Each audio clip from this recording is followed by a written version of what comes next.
ప్రస్తుతం మాజీ మంత్రి ఆదినారాయణ రెడ్డి మనతో ఉన్నారు. ఈరోజు బీజేపీ కీలక నేతలందరూ కూడా సమావేశమయ్యారు. రాబోయే ఎన్నికల్లో ఎలాంటి వ్యూహాలతో ముందుకు వెళ్ళాలి, పొత్తులకు సంబంధించి ఈ విధంగా ముందుకు వెళ్ళాలని నిర్ణయాలు తీసుకున్నారు. ప్రస్తుతం ఆదినారాయణ రెడ్డి ఉన్నారు. సార్, ఎలాంటి నిర్ణయాలు తీసుకున్నారు? చాలామంది ఇంతకుముందు కూడా మీరు చెప్పారు, టీడీపీ జనసేన ఒకవైపు చాలా స్పీడ్గా వాళ్ళు బహిరంగ సభలు కూడా పెట్టుకున్నారు, పవన్ కళ్యాణ్ చంద్రబాబు కలిసి. మీరు ఇంకా పొత్తుల దగ్గర లేకపోతే అభ్యర్థులకు సంబంధించి కసరత్తు చేస్తున్న పరిస్థితి.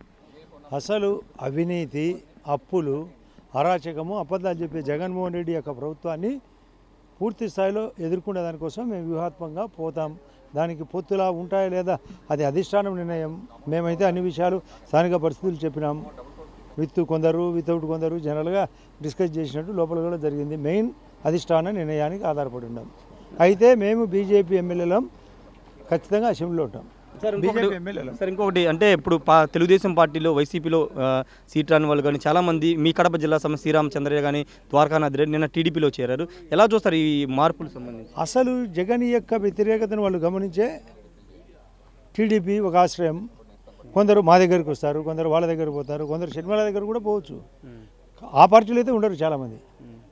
అంతే, ఇదే సమాధానం. సార్, షర్మిల కాంగ్రెస్ పార్టీలో చేరడాన్ని మీరు ఎలా చూస్తారు? మీరు కూడా ఈ పరిణామాలు, అసలు జగన్ యొక్క వ్యతిరేకతను ఆమె వ్యతిరేకిస్తున్నదంటే కారణం వాళ్ళ నాని యొక్క కాన్సెప్ట్ను దృష్టిలో పెట్టుకొని, జగన్ దరిద్రాన్ని ఇంట్లో వాళ్ళే కంట్లో పుల్లని ఒక సామెత ఉంది. ఆ తీరులో ఆమె చేయడం వలన ఖచ్చితంగా జగన్కు భారీ దెబ్బ జరగబోతుంది. అంటే ఖచ్చితంగా అంటే మీకేమన్నా భారతీయ జనతా పార్టీకి ఆంధ్రప్రదేశ్లో ఏమన్నా ఏమైనా ఇబ్బంది ఉండే అవకాశం? మాకేం ఇబ్బంది, జగన్ను దెబ్బ కొట్టడం మేము కూడా కోరుకుంటున్నాం కాబట్టి ఆమె రావడాన్ని మేము స్వాగతిస్తున్నాం. అంటే ఎందుకు సార్, అంటే కాంగ్రెస్ మీరు కూడా వైసీపీలో పనిచేశారు గతంలో, ఎందుకు జగన్కి వ్యతిరేకంగా ఆమె కాంగ్రెస్లోకి వెళ్ళింది అని? ఆమెకు పదవి ఇవ్వకపోవడం, పదవి అడిగినందుకు వివేకానంద రెడ్డిని చంపడం, ఆమె సిబిఐకి నేరుగా చెప్పడం, ప్లస్ ఆమెకు ఆస్తి తకరారు, ప్లస్ ఏమాత్రం గౌరవం ఇవ్వకపోవడము వాళ్ళ సునీత కానీ ఆమె కానీ దీని కారణంగా ఆమె విభేదించింది. అది అన్ని విషయాలు ఓపెన్గా సిబిఐ ఆఫీస్కి ఎప్పుడైతే పోయిందో ఆ రోజే తెలిసిపోయింది ఆమె డిఫర్ అయిందని. సరే, ఒకటి భారతీయ జనతా పార్టీ ప్రత్యేక హోదా ఇవ్వలేదు, మేము కాంగ్రెస్ పార్టీ అధికారంలోకి వస్తే ఆంధ్రప్రదేశ్కి ప్రత్యేక హోదా ఇస్తామని చెప్తున్నారు. అదే స్లోగన్తో రేపు ఎన్నికలకు వెళ్తామని చెప్తున్నారు.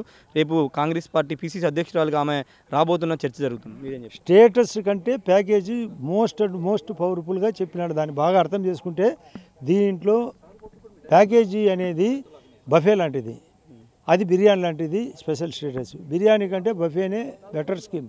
చాలా లోతుగా స్పెషల్ పర్పస్ వెహికల్ పెట్టి మీకు కావాల్సినంత ఎన్ని ఫండ్స్ అయినా ఫారిన్ నుంచి తెచ్చుకోండి, మేమే విదేశాంగ శాఖ మంత్రి కానీ ఆర్థిక మంత్రి కానీ సంతకాలు పెట్టి క్లియరెన్స్ చేస్తున్నామనే విషయం వాళ్ళు పసిగట్టగలిగితే ఇది చాలా మంచిదని తెలుసుకుంటారు కదా.